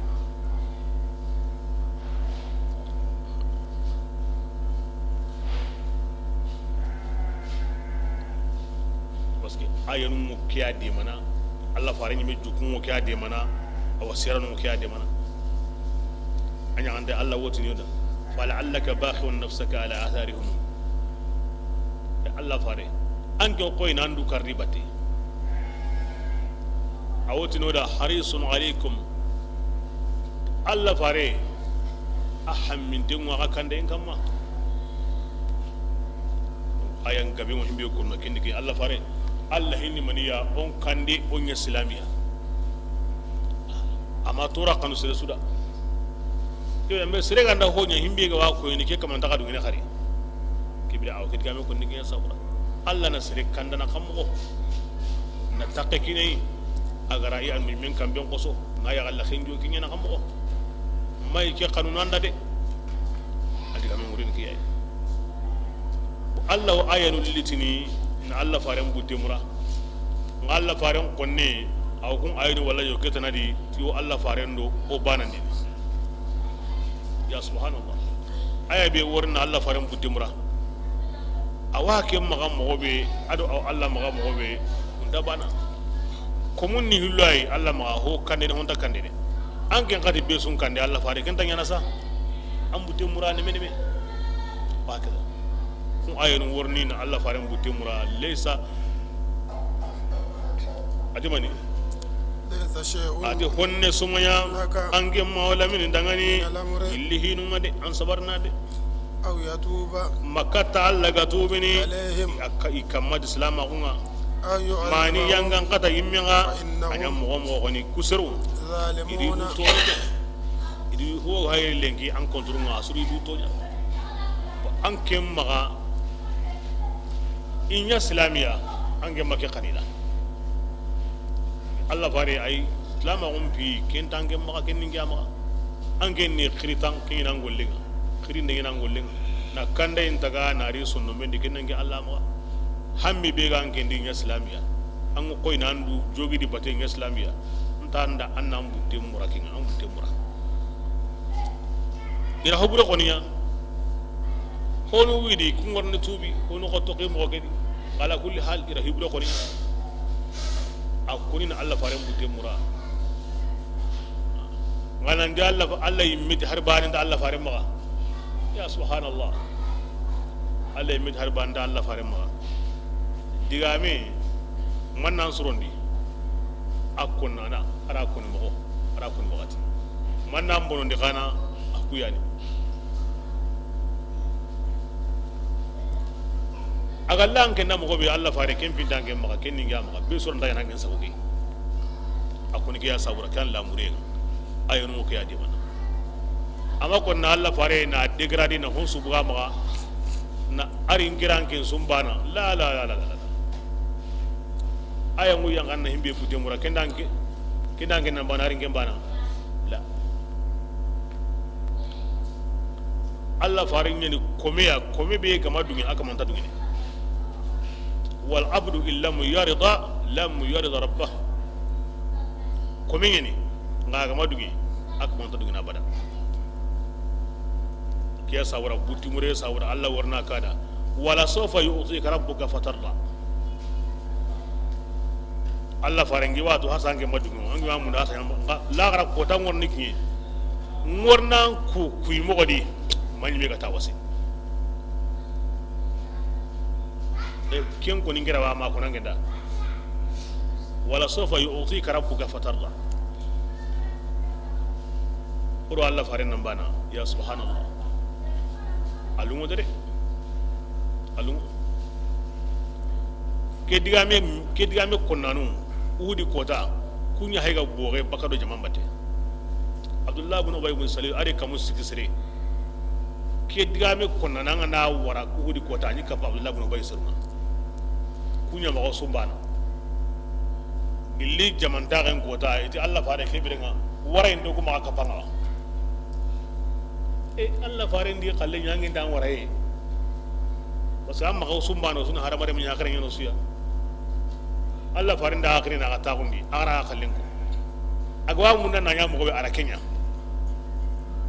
har sa angina imposer tike bidan ge kallin na hamo ya Allah farin be gende aga bara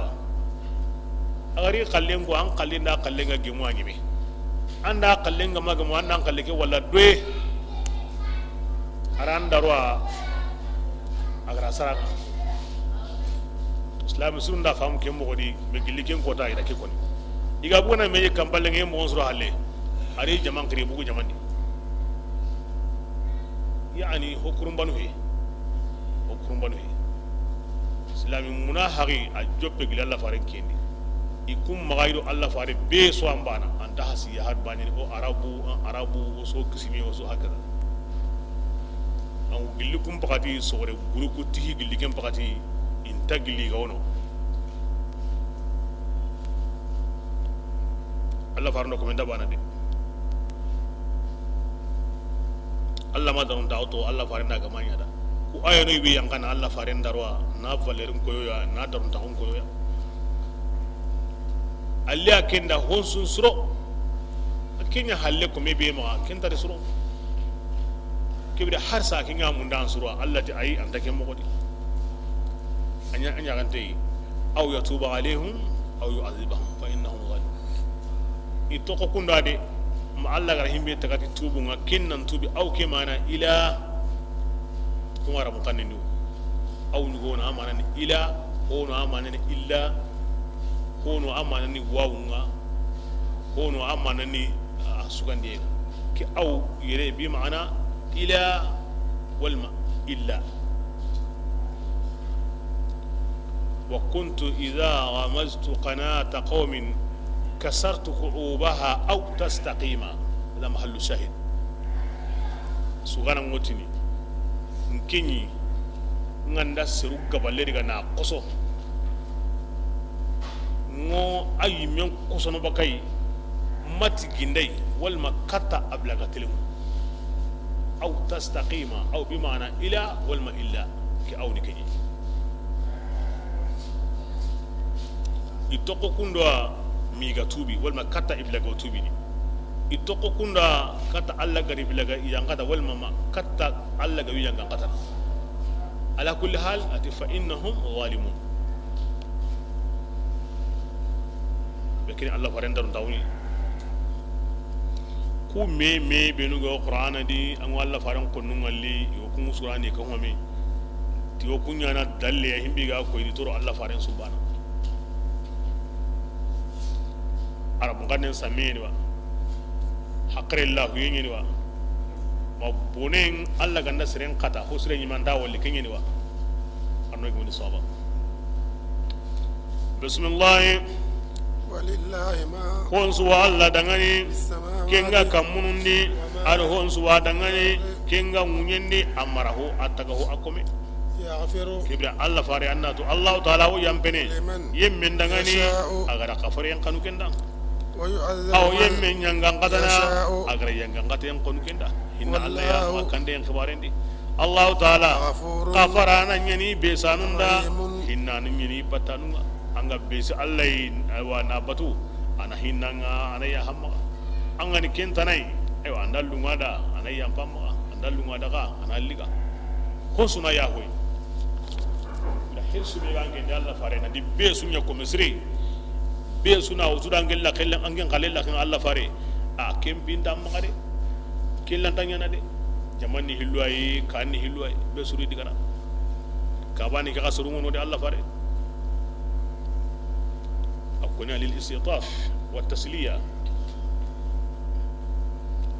la murin piti tiwa ko ino ya oda mbana konto ho ma rasan milew ay ara hoy gonu yakenda na hoy gonu kinay ama kenya ko makutun a komen ku yem place nyono adi haqqi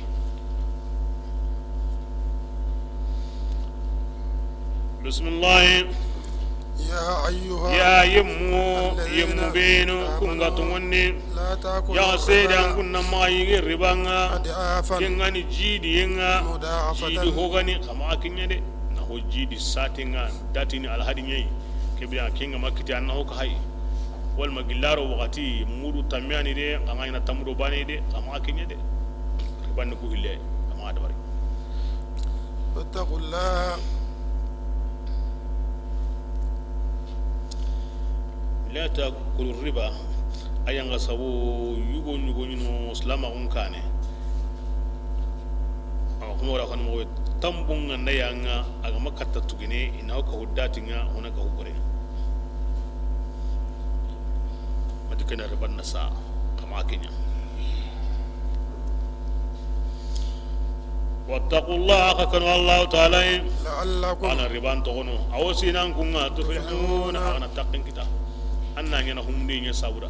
Allah tanda ayandi ida barken burqa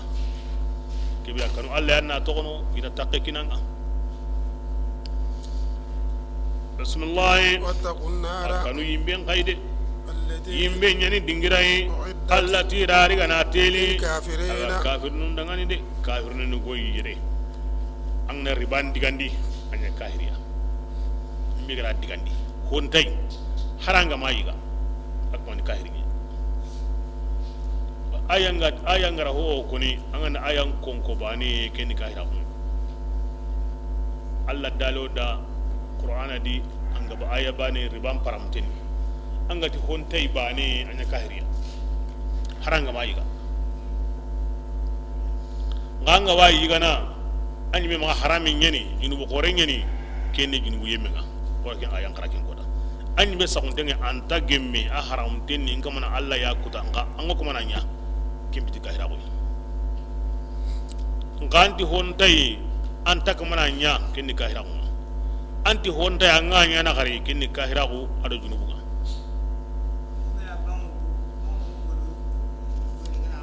bange ngore hubure ngari hosire ngari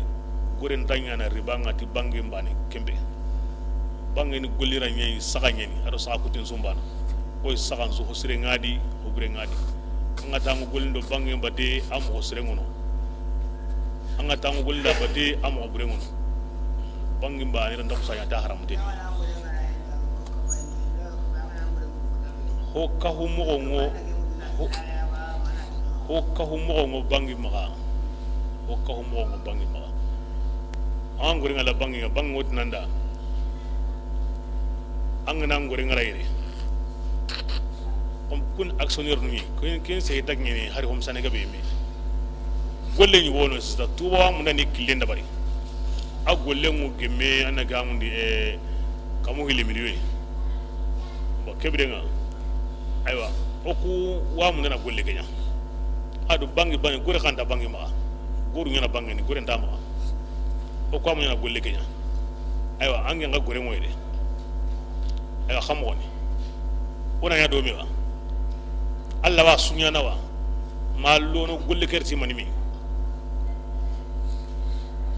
o kirim ko ngi an worno arti haqqe be ya on ken ko ngirno arti kay o kutina kyatu ba a golle ni mo gemme ki ken wuren keni otono ma an andaro million tamia an kalle gani himbe tono kedi ken tu ndengo an andaro ti kame miliyoyi an kalle gani hakabe tono kedi ken tu ndenni o tini ti ara ka hay ama ka hayde o keni kem mo ya andani gandang angore ngara guri wara mo nyugudi inde gollini intantir ni me parce que asuri mo yano guri wara mo nyugo no anga wara ken guri mo intantir ni me angore nga wono aggabe ni dati nyugo wono inde gollinde iwawtu inda himbe kitadi ando himbe gan kaba ya wallan kontunde kenni moy bangi na hoka hangure ana hoka hangure anda ka baytu di kunu ngade mo yuga wono donc andanya ko mo kono kama har banan tay parce que anime na bure ngeni ko to wada warne kamu hilli milio ka agemme camero tan sege milio ay tambile milio o imetono yi kewda angana himbe ki golle kedi an kallinga himbe to kedi ngana to indeni parce que golle kanda atonon kanda bilanga majoba gollu ko kemo warna ngaba kumu ko di menu be ga wono fonta kunga gollen to indeni tonon to indeni bilanga majoba himbe nga golli do bate kenda kyokte nadi an kallin ke yadi kempiti basiya o himbe ndai kudi menunga kempiti basiya mo tana be ga na wala de hobure kubure nga walla da gabe ni golle o golle ntu indengani jonkon tu indengani ani basin ta kendi ando bangi nda nyaw ando serta nyaw ko tay bangi mpoka hamagan su hidi ribai kangan angana ro bangi no gondi ni sahalle mago iwi ya kun konanda sharia mpo digande anga akitanadi sharia mpo kabanden ka anga akitanadi nga sunta katni diguma bane bangi ngana koni bane aho ka pamma ke su ribanga ay kembo he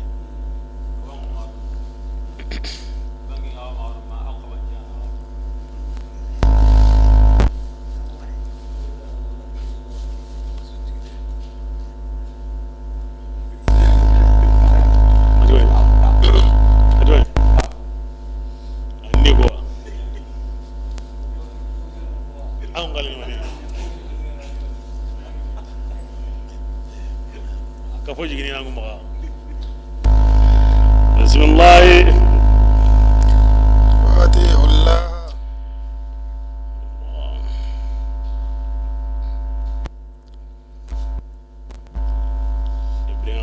قال الله تعالى بتو والرسول أدو فاري أو سينان كونغا ترحمون إن أغهن لعلك يكون أن الله فارم بتو الله وانبنا لعل للتحقيق يعني بالطاعة يكون لله وللرسول الاتباع يكون لله وللرسول